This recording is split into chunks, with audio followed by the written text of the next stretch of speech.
मैं जहां खड़ी हूं वो फरीदाबाद का पहला अप्रूव्ड औद्योगिक एरिया है एनआईटी का, और ये वही सड़क है जहां पर मुख्यमंत्री मनोहर लाल औचक निरीक्षण के लिए पहुंचे थे और यहीं इसी रोड से निकलते हुए उन्होंने चिंता व्यक्त की थी। आपके सामने है, ये सड़कें पिछले 10 साल से नहीं बनी हैं और इनका बिल्कुल मतलब ये बुरा हाल है। हम इतना टैक्स देने के बावजूद भी हमें अपना कोई हमारी सुनवाई नहीं है और हम दयनीय स्थिति में हैं। नाम बड़े और दर्शन छोटे। जी हाँ, हम बात कर रहे हैं फरीदाबाद औद्योगिक नगरी की, और इस वक्त देखिए मैं ऐसा इसलिए कह रही हूँ कि इस वक्त मैं जहाँ खड़ी हूँ वो फरीदाबाद का पहला अप्रूव्ड औद्योगिक एरिया है एनआईटी का, और स्थिति क्या है इस रोड की उसको देखकर आपको लगेगा कि जो मैंने कहा कोई अतिशयोक्ति नहीं थी, पूरी तरह से ये वाक्य चरितार्थ होता नज़र आया है। देखिए ये इंडस्ट्रियल एरिया है एनआईटी और यहाँ पर सड़कों की स्थिति क्या है। पूरी रोड जो है वो जरा सी बरसात में जहाँ तालाबों में तब्दील हो जाती है, वहीं ये पत्थर जो है सड़क पर जिस तरह से लगे हुए हैं, जिस तरह से वेव्स बनी हुई है सड़कों पर, आप देखेंगे कि बड़े बड़े वाहन भी जो है बड़ी मशक्क़त के बाद यहाँ से निकल पाते हैं। और एक बहुत ही मज़ेदार और दिलचस्प बात यह है कि ये वही सड़क है जहाँ पर मुख्यमंत्री मनोहर लाल औचक निरीक्षण के लिए पहुंचे थे और यहीं इसी रोड से निकलते हुए उन्होंने चिंता व्यक्त की थी अपने औद्योगिक सेक्टर की, अपने औद्योगिक उद्योग से जुड़े जो लोग हैं कि वो किस तरह से इस सड़क से आवागमन करते होंगे। लेकिन महीनों बीत जाने के बावजूद भी आज भी सड़क की जो हाल है, सड़कों का हाल आप देख सकते हैं। हमारे साथ रमनीक प्रभाकर जी यहाँ पर एमएएफ से मौजूद हैं। सर, मुख्यमंत्री जो प्रदेश के राजा है यहाँ से गुजरे और उसके बावजूद भी यहाँ की प्रजा अभी भी दुखी है। बिल्कुल जी, सीएम साहब ने औचक यहाँ का निरीक्षण किया और हमें उम्मीद जगी 10 साल के बाद कि अब ये सड़कों का उद्धार हो जाएगा और हमारी जो पुरानी डिमांड है सरकार से वो पूरी हो जाएगी। और बहुत सारी हमने मतलब खुशियाँ आई हमारे मन में, हमारी इंडस्ट्री में बहुत उम्मीदें जागी कि बहुत शानदार तरीके से ये काम होने वाला है। जब सीएम साहब ही होकर यहाँ से चले जाएं तो उसके बाद उम्मीदें बहुत ज़्यादा बन जाती हैं। आपके सामने है, ये सड़कें पिछले 10 साल से नहीं बनी हैं और इनका बिल्कुल मतलब ये बुरा हाल है। सबसे ज़्यादा राजस्व हम देते हैं, सबसे ज़्यादा रोजगार हम यहाँ पर देते हैं, सबसे ज़्यादा फैक्ट्रियाँ हमारे यहाँ पर, सबसे पुराना इलाका न्यू इंडस्ट्रियल टाउन है ये एनआईटी का, और जिसका बहुत बड़ा नाम हुआ करता था। बहुत बड़ी बड़ी कंपनियाँ हमारे यहाँ पर जो एक्सपोर्ट और इंपोर्ट करती हैं, और उसकी यहाँ पर सबसे ज़्यादा लेडीज़ भी यहाँ पर काम करती हैं। और जब उनको यहाँ से निकलना होता है इस सड़कों से, उनकी क्या दयनीय स्थिति होती है आप सोच सकते हैं कि कितनी मुश्किलों से हमारा वर्कर हमारी फैक्ट्री में पहुँचता है। रोज़ साइकिलें टूटती हैं बेचारों की, रोज़ खड्डों में गिरते हैं, 3 व्हीलर चल नहीं सकता, ट्रैक्टर मतलब ट्रैक्टर जैसी चीज़ कोई चल सकती है, ट्रक जैसा कोई चीज़ भारी डंपर चल सकता है, अन्यथा आम इंसान, यहाँ पर बहुत सारे आम इंसान खड़े हैं, हमारे मजदूर भी खड़े हैं, किसी से भी आप पूछ लीजिएगा, यहाँ पर पहुँचना एक नदी को पार करने के बराबर है। और हमने इसकी शिकायत जो है वो सारे प्रशासन को, अपने एमएलओ को, अपने मंत्रियों को, सबको दे रखी है। मेरे पास पूरी फाइल है, मैं आपको शो कर सकता हूँ, दिखा सकता हूँ, पर उसके बावजूद हम इतना टैक्स देने के बावजूद भी हमें अपना कोई हमारी सुनवाई नहीं है और हम दयनीय स्थिति में हैं। हमारे एक्सपोर्टर और इंपोर्टर यहाँ पर नहीं आ पाते हैं और उनके मतलब हमारी अंतर्राष्ट्रीय छवि भी खराब हो रही है इन चीज़ों से, जो कि हमारे समाज के लिए, हमारे देश के लिए, हमारे प्रदेश के लिए, हमारे ज़िले के लिए बिल्कुल भी ठीक नहीं है। बिल्कुल, देखिए औद्योगिक छवि बहुत ज़्यादा प्रभावित हो रही है। सर, क्या नाम है आपका? मेरा नाम तेजीश प्रभाकर है। सर, जैसे एनआईटी का ये इंडस्ट्रियल एरिया अप्रूव्ड है, तो अप्रूव्ड एरिया की ये हालत है, तो अनअप्रूव्ड का क्या हाल होगा? वहाँ तो सड़क का अपना नामो निशानी नज़र नहीं आता। जहाँ अप्रूव्ड है वहाँ आपके सामने इतनी दयनीय स्थिति है, और जहाँ पर अनअप्रूव्ड होगा वहाँ तो आदमी अपना रहने योग्य भी और चलने योग्य भी नहीं होगा। इतना बुरा हाल है कि हम अपना जो है कई वर्षों से ये कोशिश कर रहे हैं कि हमारी सरकार हमें सुने, ताकि ये कार्य जो है कोई आने जाने वाली स्थिति हो सके, परंतु यहाँ पर आदमी जो है वो सुनने को तैयार नहीं है।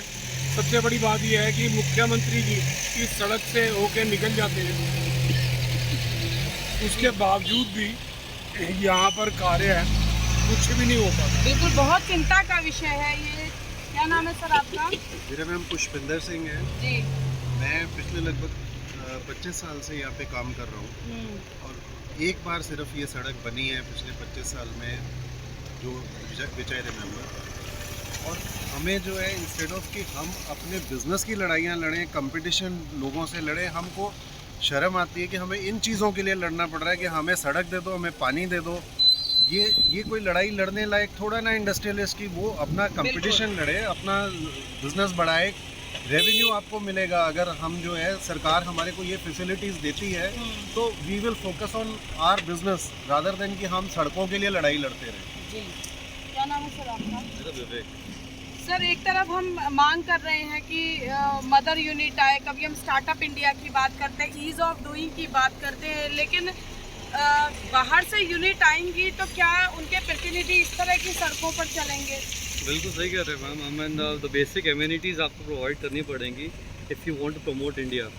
ऐसे इंडिया प्रमोट नहीं होने वाला किसी भी हाल में। आप देखिए बेसिक एम्यूनिटीज़ हैं, इसके लिए हमें मांगना पड़ रहा है। This is very shameful.